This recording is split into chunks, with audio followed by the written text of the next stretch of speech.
ito pang 1.6 lang ito na may connection dito papuntang SM.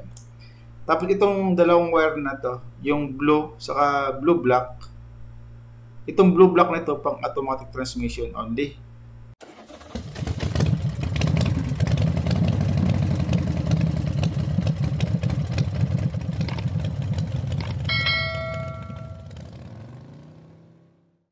Welcome sa aking Kia Electrics. So bali itong diagram na to, bali diagram to ng aircon ng Nissan Sentra na 1994 model. So bali bali ito yung type na to, label control type. Yan So bali meron dalawang, pakita ka. So meron dalawang type yung Nissan Sentra 1994. Isang label control type sa isang push control type. Yan So may nag-request lang sa akin ng wiring diagram na to. May nag-request nito na kaso hindi ko lang mahanap yung kanyang comment kaya hindi ko siya ma-shout out. Pero boss, ito yung request mo na kasi gusto niya ibalik yung gusto niya ibalik sa stock na connection, yung wiring connection ng kanyang aircon. So boss, bali ito yung request mo. So ito yung share ko. Na bali itong part na to may isi-switch, so zoom ko na lang para makita.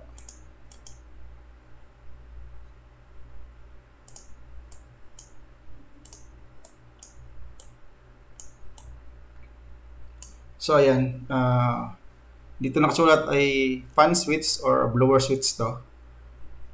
Tapos ito yung resistor para sa speed ng blower. Ito yung blower motor, ito yung fuse box. Ito yung pressure switch, ito yung ECCS or control module. Ito yung EC compressor, ECB, solenoid control valve, circuit breaker. So meron pa yan dito. EC switch, ito.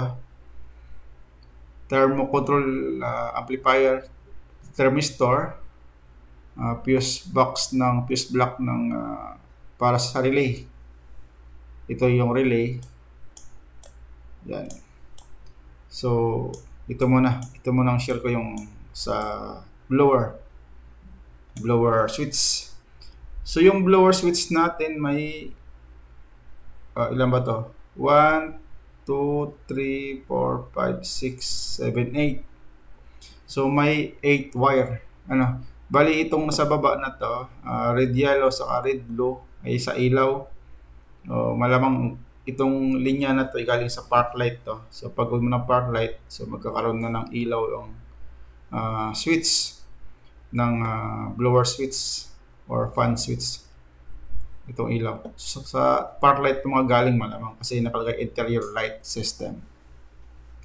So bali ang kulay niya ay red blue saka red yellow.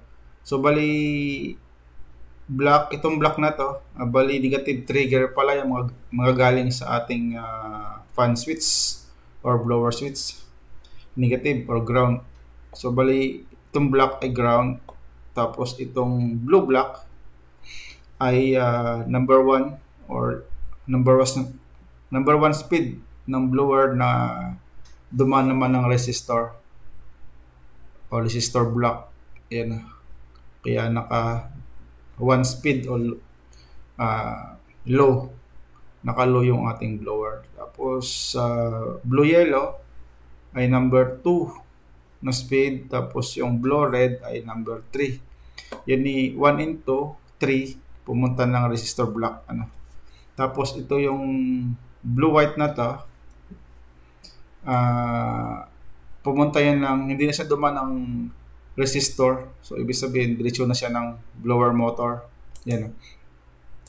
So yung blower motor natin may dalawang wire. Yung kabilang wire, yung blue red na to ay galing sa fuse box. Bali hot in on or start. So ibig sabihin magkaroon to ng ignition supply pag naka-on yung susi.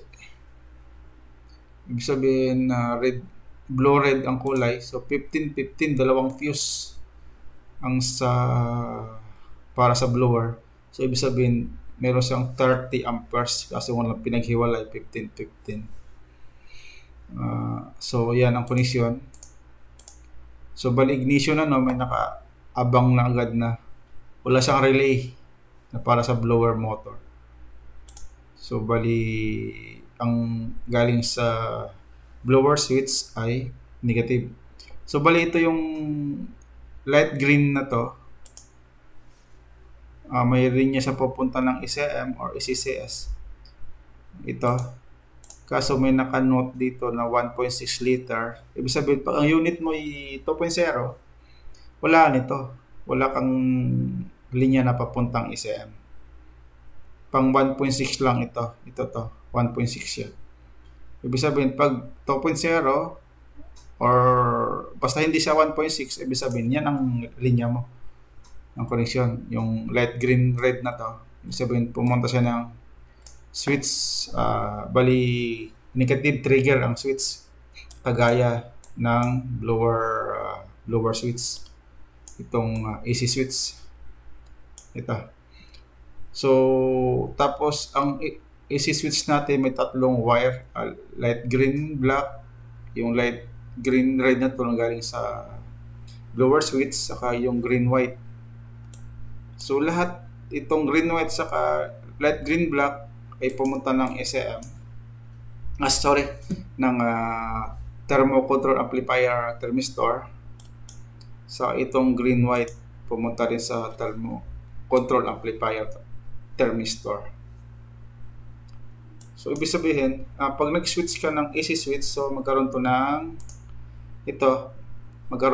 negative. Pag nag-on ka ng switch, so bali, pag on mo ng switch, bali, iilaw naman itong bumbilya, yung bulb na to. Kasi ito yung green-white na to, ignition to ignition supply. So, nakita ko ito yung, tingnan natin. Ito sa post control type na to. Pakita ko sa inyo.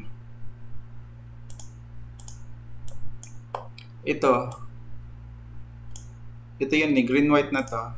Ito yung thermocontrol.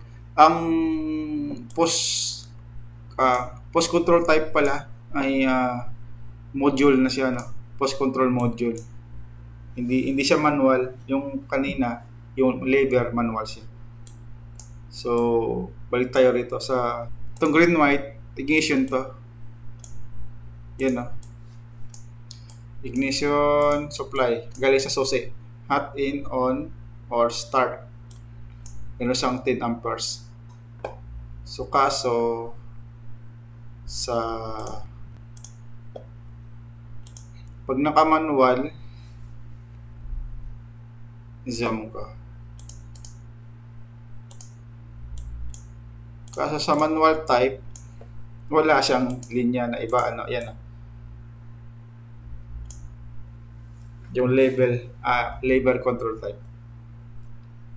So, kung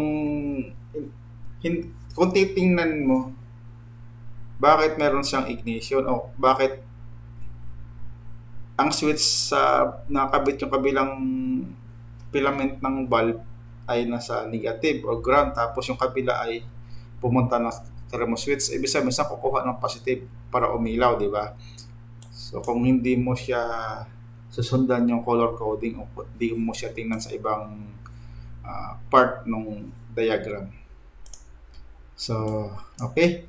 So, tatlo ang connection ng AC switch ay tatlo.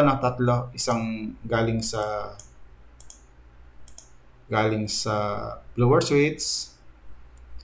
Tapos itong isa na pumunta ng thermistor or thermocontrol amplifier thermistor, saka isang green-white na ignition supply.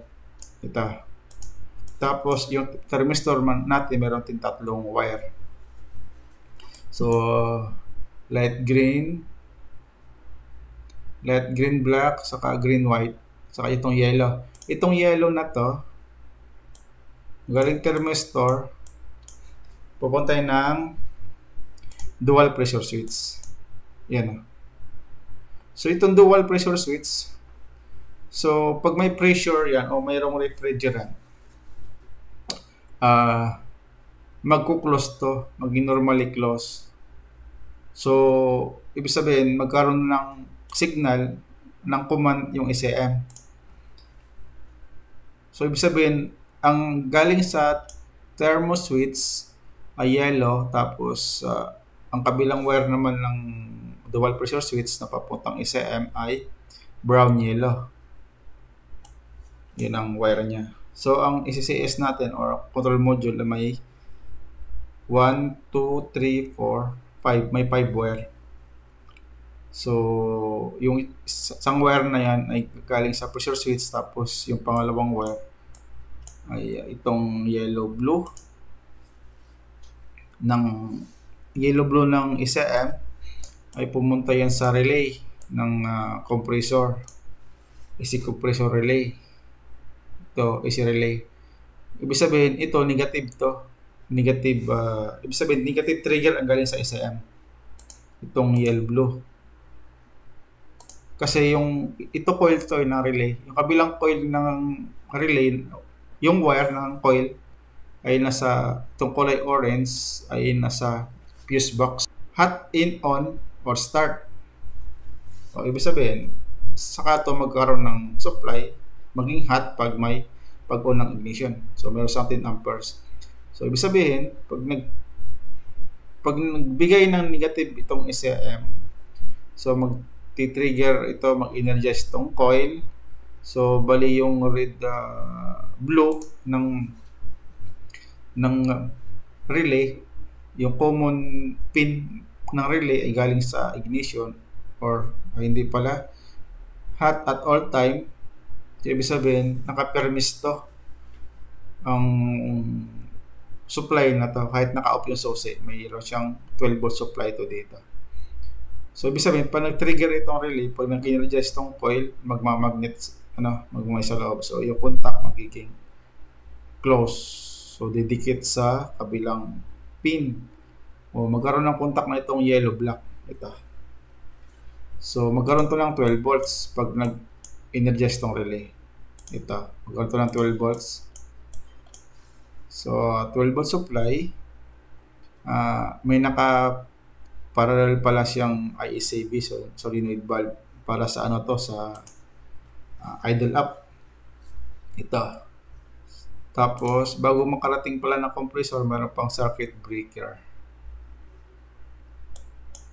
Bago makarating ng AC compressor clutch, ang 12 volt supply. So, ayan yung wiring diagram niya o yung connection. So, ito negative trigger to. Ito negative. Magti-trigger to pag na-detect ng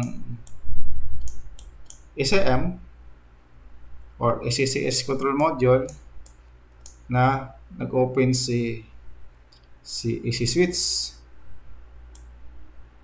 Tapos kukuha naman ng signal sa AC switch dito sa AC blower.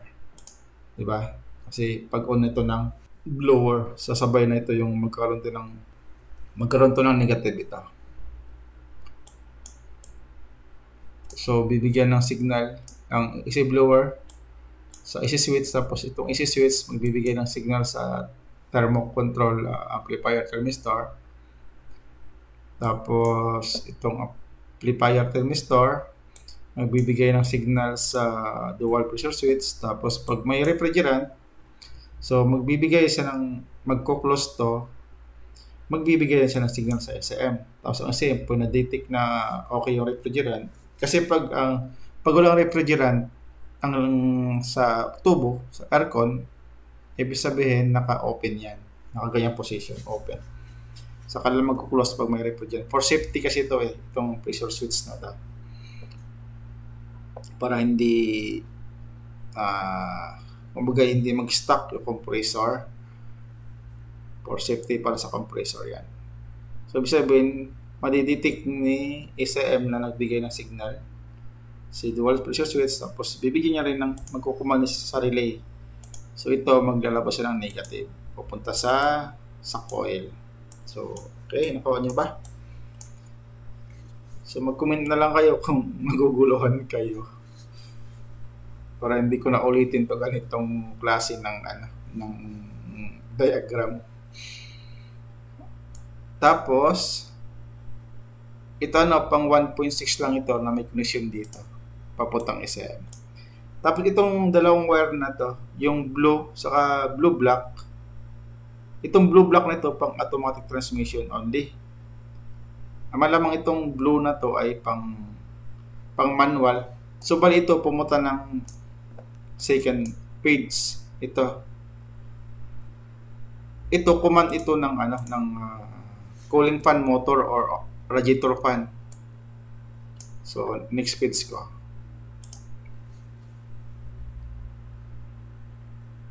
So yan na. Zoom ko. Ayan na. Ito yung blue kanina. Ito yung blue black. May nakalagay na automatic transmission only or 80. So yung blue na to pang manual siya. Yan na. Kung sundan mo yung wiring diagram, yung blue, may isang relay siya. Pero dalawa yung dinedrive ng relay. Dalawang fan motor. Dalawa. So medyo mahaba na itong video ko. Sa next video, sa part 2 ko na lang to i-discuss itong sa radiator. Kasi na-connect naman to sa ICM. So, itong blue black na to, pang automatic transmission siya. Ito, may 1.6 liters automatic transmission saka 2.0. So kayo 2.0, yan ito yung diagram niya sa radiator fan o sa cooling fan relay o cooling fan motor. So may tatlong relay, yan Itong relay puro dual, yan. Dual contact yung relay. Yan yung 1.6 yan 1.6 naman, dalawang relay, isang single saka isang dual. Magkaiba din na sila ng connection. Yung 1.6 saka 2.0 magkaiba, saka yung manual magkaiba din. So sa next video ko na lang ito itatopic ko, papakita